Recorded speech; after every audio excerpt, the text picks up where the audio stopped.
Hello friends, equity సమర్పించే market set కు స్వాగతం.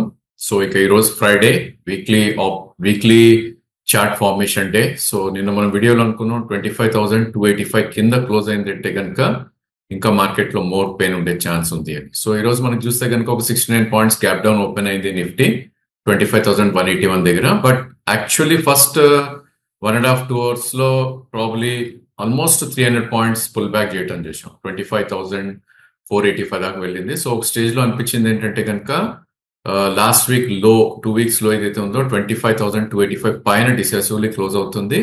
అండ్ 25,506 ఏదైతే 20-డే మూవింగ్ యావరేజ్ ఉంది దానిపైన కూడా క్లోజ్ అవుతుందని అనుకున్నాం. బట్ 25,485 నుంచి సీన్ మొత్తం రివర్స్ అయింది. సో సెకండ్ సెషన్ అంతా ఆల్మోస్ట్ 130 ఎప్పుడైతే మనం అనుకుంటాం ఎఫ్ఐఎస్ మార్కెట్ పార్టిసిపేషన్ చేస్తారండి. సో 130 to 330 ఒక బిగ్ సెల్ ఆఫ్ రావటం చూసాం. అంటే మార్కెట్ ఆల్మోస్ట్ 230 పాయింట్స్ ప్లస్ నుంచి 240 పాయింట్స్ మైనస్ లోకి వెళ్ళటం చూసాం స్టేజ్ లో. So close to about 280 points దాకా కూడా మైనస్ వెళ్ళటం చూసాం. ఎందుకంటే లో ఫార్మేషన్ 24,966 దగ్గర జరిగింది. అండ్ క్లోజింగ్ వచ్చేసరికి ఆల్మోస్ట్ 25,014 దగ్గర క్లోజ్ అవటం చూసాం.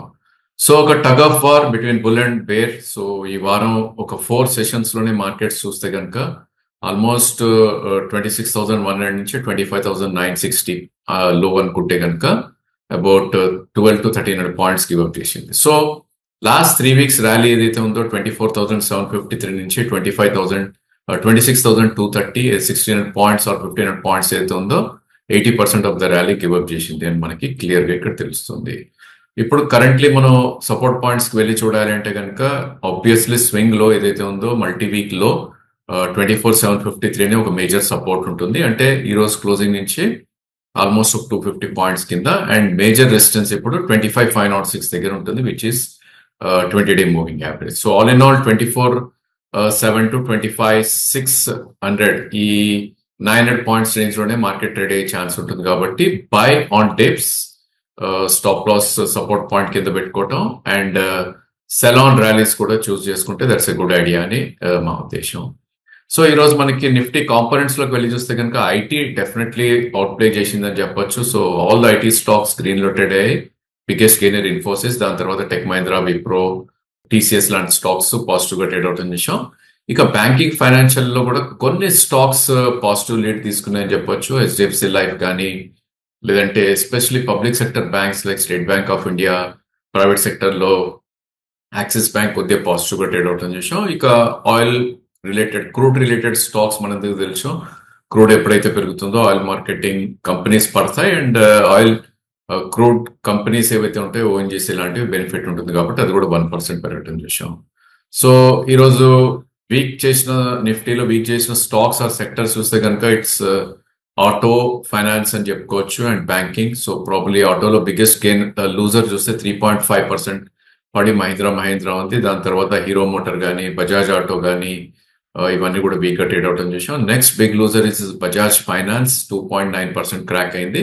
అండ్ అదర్ నేమ్స్ మనం చూస్తే కనుక ప్రాబ్లీ శ్రీరామ్ ఫైనాన్స్ కానీ, బ్యాంకింగ్ లో కోటక్ బ్యాంక్, హెచ్డిఎఫ్సి బ్యాంక్ లాంటి స్టాక్స్ వీక్ అవుట్ చేసాం. ఇక most of the names sector లో మనం చూస్తే ఎఫ్ఎంసీజీ కానీ లేదంటే core sector like infra and cement stocks, అదేవిధంగా ఫార్మా సెక్టర్, ఎఫ్ఎంసీజీ అన్ని కూడా వీక్ గా ట్రేడ్ అవుట్ చూసాం మనం.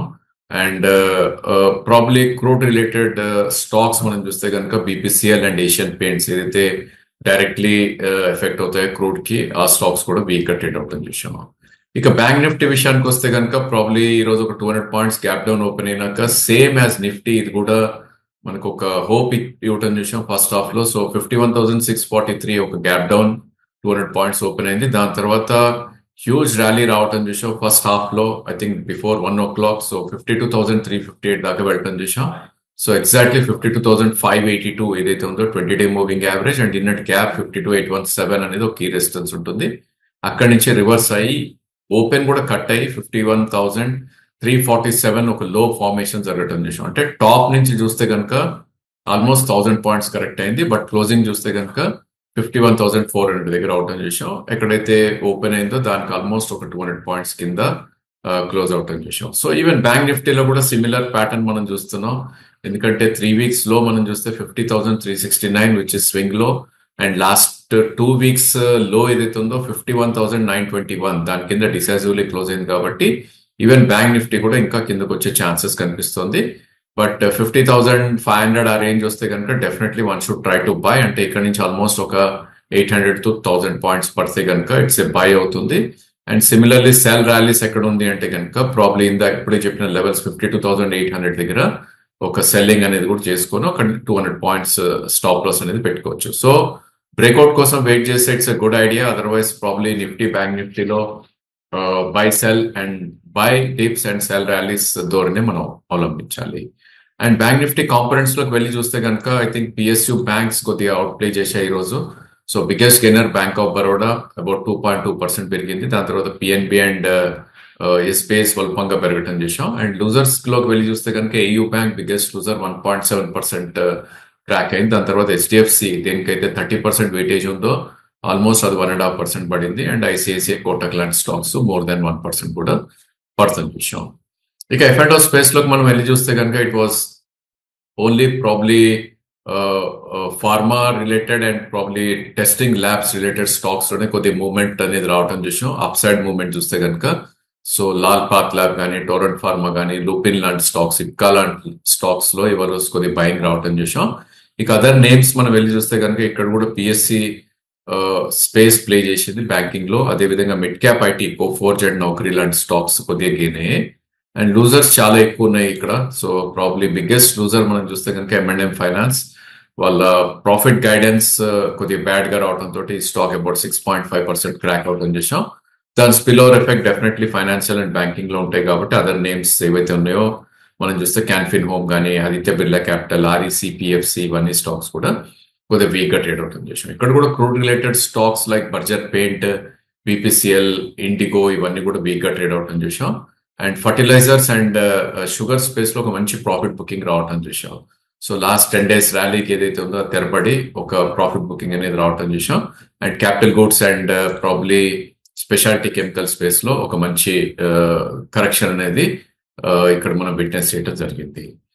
ఇక అదర్ క్యాష్ సెగ్మెంట్ లోకి మనం వెళ్ళి చూస్తే కనుక ప్రాబ్లీ స్టాక్స్ ఏవైతే బీట్ అండ్ డౌన్ ఉన్నాయో వాటిల్లోనే పుల్ బ్యాక్స్ రావడం చేసాం. Except for few stocks near the highs కొద్దిగా పాజిటివ్ గా ట్రేడ్ అయ్యాయని చెప్పొచ్చు ఈ రోజు. సో ఒకటి టార్క్ ఒక న్యూ హై ఫార్మేషన్ జరిగింది ఈ రోజు.